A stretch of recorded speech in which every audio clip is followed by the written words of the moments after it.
한국에 전개된다는 미국 작전이 그야말로 충격을 안겨주고 있습니다. 또한 이와 비슷한 색의 작계가 미국 말고도 일본하고도 꾸준하게 추진되고 있으며 다시 관련 자료를 확인하면서 한미동맹과 일본의 관계가 과연 어떤 의미가 있는지 살펴보겠습니다.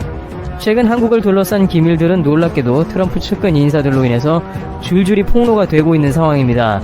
볼턴은 미일 간의 밀실 외교와 한반도에 대해 조명했고, 밥 우드워드는 신간 경로를 통해서 2017년에 있었던 북한과의 일촉즉발의 상황을 묘사하면서 한국인들이 크게 놀랄 만한 장면을 그려내고 있었던 것입니다. 물론 당시 정황들은 어느 정도 알고는 있는 일이지만 구체적으로 최상위 지휘부에서 어떤 일이 일어났는지와 그것이 한국에 어떤 의미인지 알 수가 없었는데 좀 더 구체적인 정황이 우드워드를 통해 그려집니다.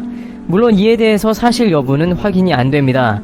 지난 볼턴 회고록에서도 청와대는 상당히 많은 부분이 왜곡되어 있다고 지적했으며 이번 우드워드 신간도 비슷하게 오역 문제를 지적하기도 했습니다. 다만 이러한 미국의 움직임 또는 미일 간의 과거로부터 다뤄졌던 한반도 전략의 공통점이 있기 때문에 한국 입장에서는 이러한 주변국들의 속내를 꾸준히 면밀하게 관찰할 필요도 있다는 것입니다.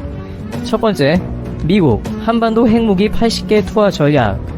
찰스 리처드 미국 전략사령관은 14일 한반도 유사시에 대비한 한미연합 작전계획인 작전계획 5027에 핵무기 사용이 포함되느냐는 질문에 어떤 작전계획에 대해 구체적으로 얘기할 수 없다며 즉답을 피했습니다.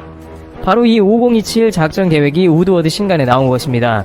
특종기자 밥 우드워드의 신간 경로의 일부 내용을 보면 북한이 한국 시간으로 2017년 7월 4일 화성 1-4를 발사하자 당시 제임스 매티스 국방장관의 승인에 따라 빈센트 브룩스 당시 주한미군 사령관이 미군 전술 미사일 발사를 명령했습니다. 미국은 김정은 지도부에 대한 경고를 보냈으며 북한과의 전쟁 가능성도 고려하고 있었던 것입니다. 그러면서 다음과 같이 한반도의 핵무기 80개 투하를 고려하고 있었다는 상당히 충격적인 언급도 했습니다. 우드워드는 북미 간 긴장이 한껏 고조되던 2017년 말 당시 성당을 찾아 기도까지 했다는 매티스 장관의 고뇌를 상세히 풀어놓으면서 매티스는 트럼프 대통령이 북한에 선제 타격을 할 것이라고 생각하지 않았지만 그런 전쟁에 대한 계획은 마련돼 있었다고 전했습니다. 그러면서 미국 네브래스카주 전략사령부가 북한의 정권 교체를 위한 작전계획 5027을 주의 깊게 연구 검토했다면서 이는 공격이 있을 때의 미국의 대응에 대한 것으로 핵무기 80개의 사용 가능성이 포함된다고 부연했습니다. 작계 5027은 한반도 유사시를 대비한 한미 연합작전 계획입니다.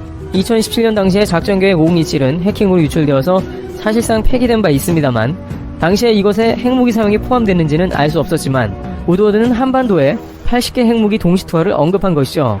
청와대는 핵무기 사용은 우리 작전 계획에 없고 한반도 내 무력 사용은 우리나라 동의 없이 불가능하다고 강조한 바 있습니다. 한반도에 80개의 핵무기가 북한 땅에만 투하가 된다면 북한은 당연히 초투하가 될 것이 분명하지만 그것이 한국에도 적지 않은 피해를 비롯해서 추후에 북한과 통일시 복구하는 데도 엄청난 문제가 되기 때문에 보통 큰 문제가 아니며 사실이라면 국가 간의 외교 문제로 비화할 수 있다는 예민한 사안입니다.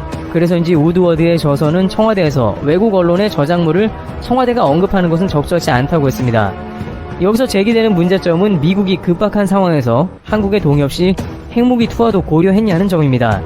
우드워드 저서를 보면 당시 매티스 장관은 2017년 8월 29일 북한이 중장거리 탄도미사일 화성 1-2를 발사했을 때 좀 더 공격적 대응 수단을 찾아보기 시작했고 북한에 메시지를 보내기 위해 북한의 항구 하나를 실제로 폭격해야 하는지 고민하기도 했다고 우드워드는 전했습니다. 당시 매티스 장관은 핵무기 사용과 관련해 승인할 수 있는 권한은 오로지 대통령에게만 있었으나 그런 결정이 자신의 제안에 달린 것으로 생각했고 수백만 명의 목숨을 앗아갈 수도 있는 상황에서 어떻게 해야 할 것인지 고민했다고 합니다. 트럼프 대통령은 오바마 정권 때문에 전쟁이 날 뻔했다고 항상 강조하고 있었지만 상황에 따라 트럼프가 전쟁을 낼 가능성도 없지 않았다는 것이죠. 한국 입장에서는 다시 한번 한국이 강대국들에 의해 마음대로 농락당하는 게 아니냐는 불쾌감과 동시에 자칫 급박하게 전쟁 모드로 전환 시 미국의 움직임이 어떻게 돌변하게 될지 우려를 하게 된다는 것입니다. 물론 이것은 우드워드의 저작물이라서 어느 정도 감안하여 구분은 해야겠습니다만 미국과 일본이 진행해온 미일 간의 작전을 비롯해 일본의 과거의 주장을 본다면 더욱 놀라워집니다. 두 번째, 일본, 한국의 자위대 파견과 핵무기 사용 주장. 한반도에 핵무기를 사용해야 한다는 의견은 우드워드의 자서전에만 처음 등장한 게 아니고 이미 일본으로부터 오래전부터 나왔던 말이며 실제 미일 간의 북한 관련 작전으로 구분되어 왔습니다. 미일 양국은 2002년에 개념 계획 등에 서명을 했는데 한반도 유사시에 대비하는 계획안을 세웠다고 합니다. 이는 기존에 있었던 미일 간의 미일 방위협력 지침에서 일본이 미군 후방을 지원해주는 역할로 한정지었는데 2002년에 5055 작전으로 인해서 일본 자위대가 한반도에 상륙할 수 있다는 개념으로 발전된 것으로 예전보다 훨씬 더 한반도를 위협하는 공격적인 북한 대응 방안이라고 할 수 있습니다. 이것의 원조는 일본의 미스야 연구라고 할 수 있는데 1965년에 일본에서 폭로되어 난리가 난 미스야 연구는 한반도 유사시에 자위대가 어떻게 커버할지를 다룬 일본 내의 지침서라고 할 수 있습니다. 다뤄진 자위대 작전 중에 하나는 주일 미군과 자위대가 한반도에 투입이 되며 결국 일본은 이것을 토대로 오랫동안 한반도에 재진출한다는 계획을 완성한다는 내용입니다. 아직까지도 5055 작전은 유효한데 이는 일본이 이야기하는 미스야 작전과 동일한 맥락에서 미일 간의 한국을 전쟁터로 활용하는 동시에 한반도에 핵무기 사용한다는 공통점이 있습니다. 실제 2017년 당시 북한에서 ICBM을 발사하면서 한반도는 우드워드가 이야기한 것처럼 전쟁 나는 게 아닌가 하는 분위기가 감돌았다고 전해집니다. 2017년에 트럼프 대통령은 화염과 분노를 언급하며 미국의 전략무기를 대거 집결시킨 바 있습니다. 2017년 11월경 항공모함 루스벨트호는 로널드 레이건호, 니미츠호와 함께 한반도 주변 연합훈련을 했는데 이는 북한의 경고 메시지를 보내는 것이었다고 해도 이례적으로 세 대가 동시에 훈련한 것은 처음이었습니다. 매티스 국방장관이 북한의 한국 폭격을 고민했다고 말한 시점과 크게 차이가 나지 않는 것을 보더라도 북한과 미국 간에 굉장히 다급한 전쟁의 위협이 있었다는 반증이 되는 것입니다. 또한 미국의 이러한 움직임을 부추기는 것까지는 아니지만 적극적으로 북한을 공격하는 데 찬성하는 것은 일본으로 현재까지도 미국의 미사일 시스템을 도입하기 위해 다양한 방안을 미국과 논의 중인 것으로 전해집니다. 고노다로 방위상은 방어 시스템인 이지스 어쇼는 취소하고 상대방을 타격하는 미사일 시스템 도입을 검토 중이었죠. 물론 북한의 도발과 핵 위협은 잠재워야 하겠으나 한반도에 일본의 미사일이 날아오는 곳은 한국에 있어서 적지 않은 국가의 안보에 위협이 되고 있는 데다가 만약 미국이 한국의 동의 없이 핵무기를 투하하거나 일본의 미스야온과 같이 자위대가 한국에 상륙하는 최악의 상황은 절대 펼쳐져서는 안 되는 것입니다. 그러나 북한과 미국이 계속해서 갈등을 일으키고 북한이 ICBM 발사를 비롯해서 새로운 핵실험을 하며 트럼프 정권이 교체가 된다면 어떠한 국면으로 상황이 흘러갈지는 아무도 모른다는 것입니다. 북한도 핵무기가 있다는 가정 아래 전쟁이 한번 나면 단시간 안에 마무리되는 작전이 가동되는 만큼 우발적인 상황에서 미국은 일본과 함께 급박한 작전을 전개할 수도 있다는 가능성도 염두해야 합니다.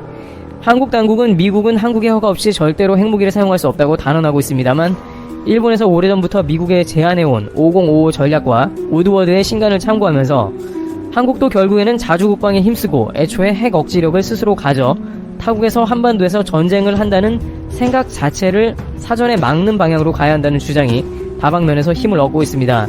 최근 한국의 현무미사일이 전술핵급으로서 북한과의 핵전쟁을 애초에 저지시키려는 것도 이러한 맥락에서 긍정적이며 국방비를 매년 늘려 자주국방을 도모하는 것이 결국에는 한반도의 평화가 유지되며 주변국이 틈타지 못하게 하는 큰 효과가 될 것으로 판단되고 있습니다. 앞으로 미국의 대선 방향에 따라 북미 관계가 한반도에 어떻게 영향을 끼치게 될 것이며 일본에서 계속해서 아베 정권의 색을 유지하면서 미국과 협력할지도 눈여겨봐야 할 것으로 보입니다.